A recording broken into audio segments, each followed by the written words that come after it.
para hablar un poco del puerto.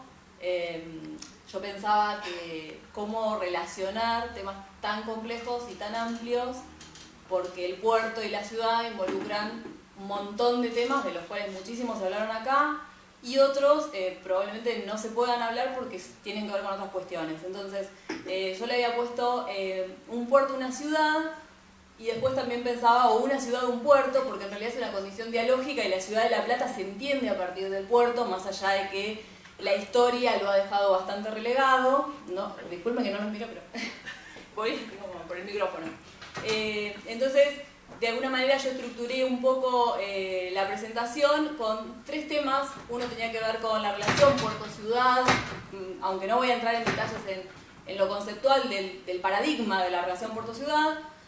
Un poco la idea de la reconversión portuaria, en la cual tampoco me quiero meter demasiado, porque es un tema bastante largo, complejo de explicar y muy técnico, pero sí entendiéndolo a partir de cómo evoluciona o evolucionó el puerto, y también entendiendo un poco el origen y la evolución, y al final un poco alguna perspectiva a futuro de lo que pasa a partir de la terminal de contenedores. Obviamente transporte me refiero al transporte de carga, lo cual me viene muy bien la presentación del ferrocarril porque voy a omitir toda esa otra parte que ya se dijo, así que bueno.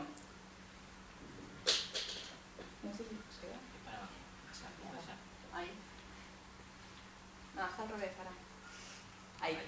Bueno, en principio, como origen y evolución, lo que yo planteaba era esto, por eso decía que era una ciudad, un puerto, una ciudad, porque La Plata, o mejor dicho, la caleta de la Ensenada, cuando fue descubierta, tenía un puerto natural que era perfecto para fondear barcos, protegido, con las mejores condiciones estratégicas, el primer puerto del Río de la Plata, tenía todas esas condiciones. Estoy hablando del siglo XVI, obviamente, todavía la caleta no estaba consolidada, no estaba sedimentada, y cuando se decide la capitalidad de la provincia en La Plata, dentro de un montón de ciudades se elige La Plata justamente porque tenía la condición portuaria más favorecedora. En ese sentido, en 1883, un año posterior a la fundación de La Plata, por supuesto estaba en el proyecto original de la ciudad, de hecho es elegido La Plata como ciudad-territorio en el sentido de la avenida 52 como eje ciudad-territorio portuaria. El puerto se construye científicamente con por mencionar solo algunas cuestiones, tres cuestiones fundamentales. Primero, que fuera un puerto internacional, porque tenía todas las ventajas, la oportunidad de la capital provincial y la ubicación estratégica. Sin embargo, a pocos años, con la federalización de la ciudad de Buenos Aires en el 80, esto empieza a cambiar porque el puerto empieza a ser un poquito relegado a partir de la construcción del Puerto Madero, que también fue obsoleto rápidamente, pero bueno, posteriormente con Puerto Nuevo, ¿no? Entonces, eso sumado a que rápidamente la nación toma la posesión de los puertos en 1904, hace que el puerto de La Plata sea el denominado puerto sucio, puerto industrial. A priori tenía los saladeros antes de ser científico, pero después los frigoríficos, Swift, Armour, Cold Storage, todos entre la década de 1900, 1910, 1920 hasta 1930. La llegada de la petroquímica Mosconi en 1925 y posteriormente YPF lo consolidaron como el puerto sucio, el puerto industrial, el puerto que desechó todo a los canales laterales del puerto, o sea que era el puerto que nadie quería. El puerto de Buenos Aires era el puerto, históricamente fue así, lo sigue siendo. Yo no aclaré que yo trabajo estos temas desde hace algunos años y básicamente sobre el puerto de Buenos Aires, sobre todo en mi tesis de doctorado. Y el puerto de La Plata lo trabajé algunos años anteriores en una beca de investigación. Luego el puerto empieza a entrar en decadencia entre los 50, los 60 y diría hasta el 90, como la mayoría de los puertos, no solo el puerto de La Plata. Y yo marco una diferencia con la ley de puertos del 91, que devuelve los puertos a las respectivas provincias, a excepción de Buenos Aires, que es el único que sigue siendo nacional. Y ahí, a partir de ahí, y en una serie de algunos años, con la conformación del consorcio de gestión del Puerto de La Plata, se vuelve a pensar en el reposicionamiento económico, productivo, social, cultural del puerto. El consorcio se consolida, genera el plan director a corto, mediano y largo plazo, en el que ya estaba pensado la reconversión del puerto, sin dejar de lado lo industrial, que por supuesto YPF es la destilería más importante del país, aunque se haya reducido bastante, pero sigue siendo importante. Por lo tanto, no es que se va a reconvertir totalmente, pero sí empezar a pensar en la carga de contenedores y además para descentralizar parcialmente Buenos Aires, porque está colapsado, obviamente, como saben todos. Está partido. Además, sí, y tiene un montón de otros problemas que también tienen que ver con esto de la devolución a la provincia, problemas jurídicos, bueno, es, digamos, otro tema, ¿no? Y luego la construcción de la terminal de contenedores. Esto también un poco tenía que ver con lo que él decía antes. En realidad yo, digamos, el puerto hay que entenderlo no solo como local, sino como regional, como nacional y también internacional. ¿Tiene potencialidades? Sí, las tiene. Las tuvo siempre. Que también se convirtieron en debilidades desde el momento en que no están consolidadas, como dijo él, las autopistas, la bajada de la autopista, la construcción de la 90, que conecta con... ¿El de arriba fue el caso? ¿O esto? Bueno, bueno, no importa. La construcción de la 90, que sería la que une la ruta 6, que es la que vincula ambos puertos, los dos puntos finales del cuarto anillo de la región metropolitana, entre Zárate, Campana y La Plata, que sería como la complementación, el cierre de ese anillo de la región metropolitana, que bueno, por supuesto no está terminada, además de las vías del ferrocarril preexistente de la región metropolitana y toda la salida al interior del país. Es decir, en el mejor de los casos eso podría ser una potencialidad. Por supuesto se han convertido en debilidades por lo que ahora continúa. Esto en la escala ya más local sería por donde estarían entrando al momento la mayoría de los camiones. Como habrán leído en los diarios, el primer barco de contenedores llegó la semana pasada. Y habría llegado uno estos otros ahora en estos días. Bueno, la terminal está alojada en Berisso, ¿no? En donde estaba el antiguo frigorífico Armour, que se demolió hace muchos años. Ahí son 40 hectáreas destinadas a los contenedores, que va a tener una capacidad máxima de una primera etapa de 400.000 contenedores al año. Eso no quiere decir que van a entrar esos 400.000. Esa es la capacidad técnica que podría... Hay que ver cómo se da todo, las relaciones de comercio exterior, importación, exportación, etc. Pero bueno, tiene esa capacidad. Después tiene 2 etapas posteriores que podría llegar a 800.000 contenedores.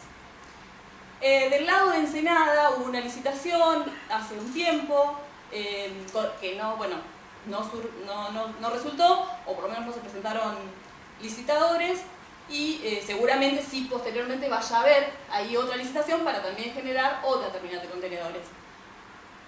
Actualmente se cree que los camiones, hasta que se consoliden las vías que están proyectadas, van a entrar por 520, que es la vía industrial de mayor transporte de carga que hoy tiene.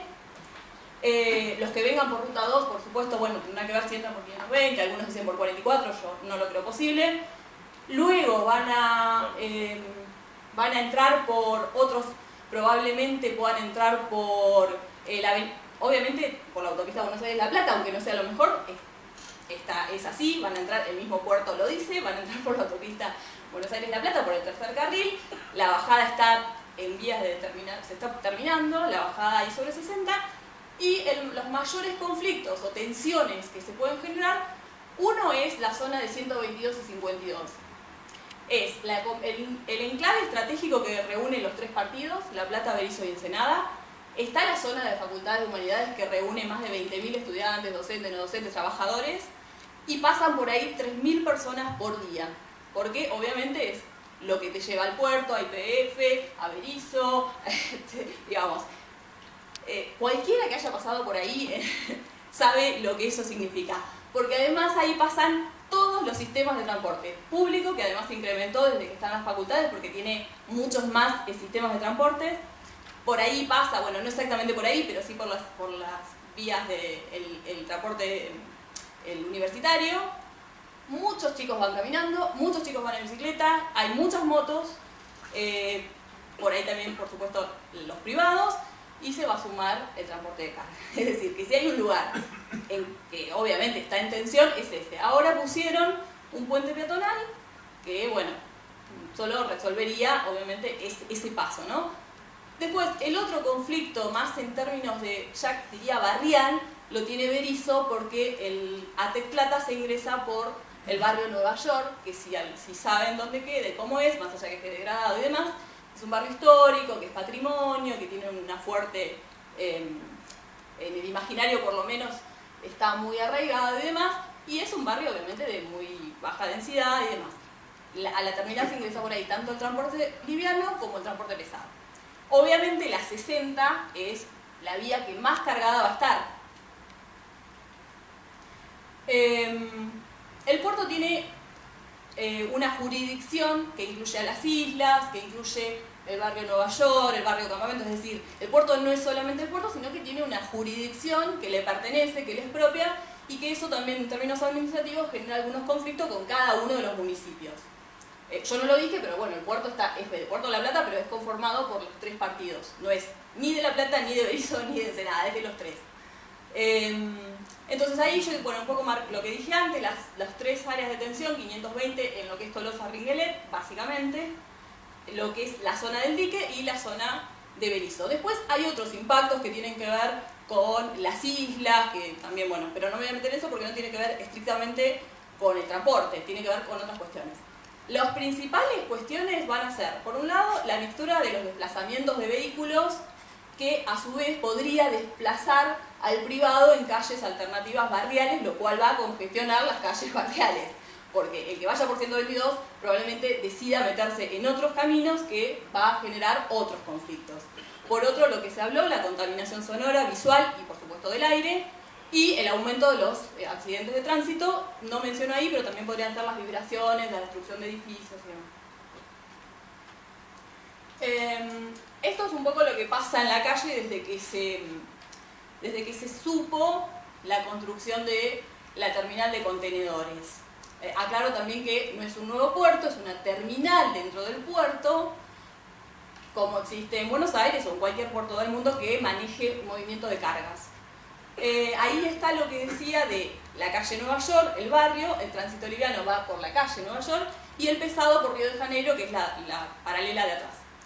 Es decir, que se mete literalmente dentro del barrio. No es, o sea, una vez que estén resueltos los accesos regionales, el conflicto está cómo llego desde la 90 a la terminal. Ahí hay varias opciones que están en discusión, el municipio de Berisso tiene algunas, el puerto tiene algunas, bueno, los diferentes organismos y actores están viendo si pasa por las islas, si pasa por el humedal, cómo llega, porque obviamente la 90 llega hasta un punto, hasta la Montevideo, y de ahí en más, cómo movemos esto hasta el puerto, o hasta la terminal de contenedores del lado de Berisso. Entonces, ahí se ve una imagen del puente en construcción del que hablaba hoy, de la 122-52, las asambleas gremiales que vienen hace ya 3 años, en Tolosa y Ringuelet sobre todo, porque obviamente nadie quiere que pasen X cantidad de camiones por día, por noche sería, porque en realidad se va a mover por noche, con lo cual... Más de 3.000. No sé si tanto, pero técnicamente no, pero bueno, aunque pasen 100, es un montón. Entonces, bueno, eso es un problema. Obviamente, esto, un poco lo que dije, pero también tiene que ver con los accidentes, la contaminación, la falta de infraestructura y demás. Ahora, en perspectiva, me parece que también valía la pena decir que las terminales de contenedores no son el conflicto en sí mismo.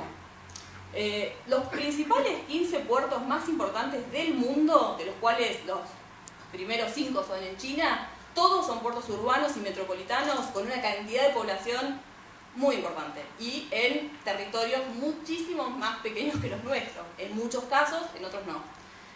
Tienen problemas, sí, tienen un montón de problemas, pero también han podido compatibilizar esta idea de relación puerto-ciudad, o al menos de tener en cuenta las infraestructuras, la diversidad de los desplazamientos, bueno, un montón de cuestiones que también hacen a la administración, a la coordinación, a la gestión, que no es solo la infraestructura, digamos. Las terminales de contenedores como intercambiadores intermodales, para que sean eficientes económicamente, obviamente tienen que ser rápidas, tienen que tener una cierta capacidad, porque no sé si saben, pero acá se invirtieron 450 millones de dólares, ¿no? Él hablaba de los 35 millones de tranvías, yo pensaba en esto, en solo 40 hectáreas, que es una terminal chica para el promedio de terminales de contenedores, es relativamente chica. Ya terminé. Después el tema de las cadenas logísticas, es decir, todo lo que hace al puerto, no solamente la terminal, por eso digo que es un tema complejo con un montón de actores, de escalas, de dimensiones, que es muy difícil analizarlo solamente desde un aspecto, porque uno se te cae con el otro y viceversa. Y otras son las zonas de actividades logísticas. Acá yo marqué zona franca porque es la que está, si bien está del lado de Ensenada, pero es lo que hace, es una de las pocas zonas francas del país que hay, y obviamente tendría que haber entre los tres, entre las terminales, las cadenas logísticas y las zonas de actividades logísticas, una integración, además de la infraestructura, una organización, una administración, una coordinación. Para terminar un poco las consideraciones finales, si el puerto tiene pensado crecer, que obviamente sí lo tiene pensado y va a ser así, con eficiencia y capacidad, como también lo tiene pensado, hay que superar esa barrera que hoy es prioritaria, pero no se puede pensar a corto plazo. Hay que resolverlo ya, porque obviamente esto la gente no puede estar en conflicto permanente ni cortando calles para gestionar que pase o no pase un camión, pero también hay que pensarlo a largo plazo, porque justamente lo que él también decía, o lo que él decía con el tranvía, o sea, las cuestiones se tienen que pensar en infraestructura a largo plazo. El puerto tiene en su plan director un largo plazo de 30 años de cómo crecer. El tema es que no ha sido acompañado por todo el otro sistema, digamos, el sistema integrado con la región metropolitana. Algunas demandas tienen que ver con el cambio en la matriz de distribución, lo que él dijo, articulación, transporte de carga por ferrocarril y por camión. Yo no digo eliminar el camión, pero sí articular. Restringir el uso de arterias urbanas para tránsito pesado y ser controlado, restringir, controlar, porque lo podés restringir, pero acá en La Plata sabemos que las restricciones... Reencauzar el tránsito en general en toda la ciudad, porque eso también hay transporte de carga en calles urbanas que no deberían poder circular. La coordinación entre el puerto y ciudad a través de una autoridad portuaria, eso se usa en el mundo, hay una autoridad portuaria que coordina las dos cuestiones, eso no existe. La protección ambiental, el plan de seguridad vial, en el que el puerto por supuesto es uno más.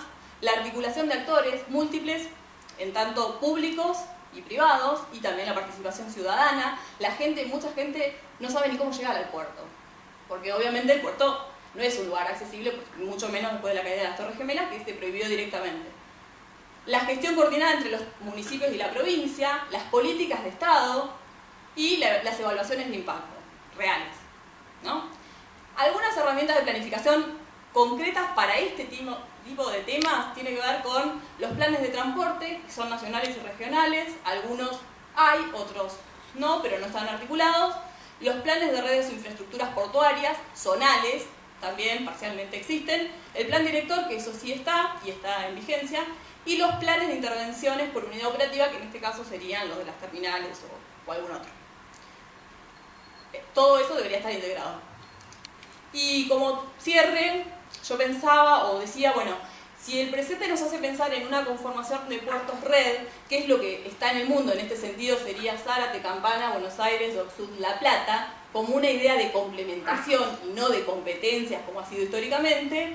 Deberíamos pensarlo como componentes de una red, de un sistema que funciona perfecto. Para que ese sistema funcione, cada uno en sí mismo tiene que ser eficiente, la unión, las interfaces tienen que ser eficientes y tiene que haber una coherencia de ese sistema. Es decir, una relación entre el puerto, la ciudad y la región que esté contemplada desde todos los puntos de vista, no solamente del tránsito, del transporte, sino desde todos los otros, las otras dimensiones. Por eso el rol del Estado acá es fundamental, sobre todo, obviamente, porque son puertos públicos, ¿no? Al mismo tiempo, entender que una ciudad-puerto sería un punto de anclaje entre el transporte, que es todo lo que se habló antes, y la población, o sea, la gente que está arriba, ¿no? Básicamente, o sea, una unidad sistémica, lo que él también dijo, un sistema complejo, funciona así, no hay manera de disociar.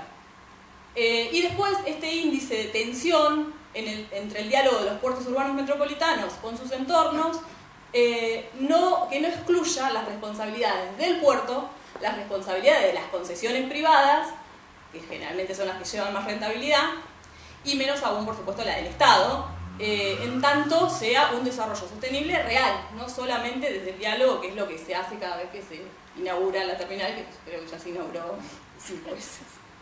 Bueno, eso nada más.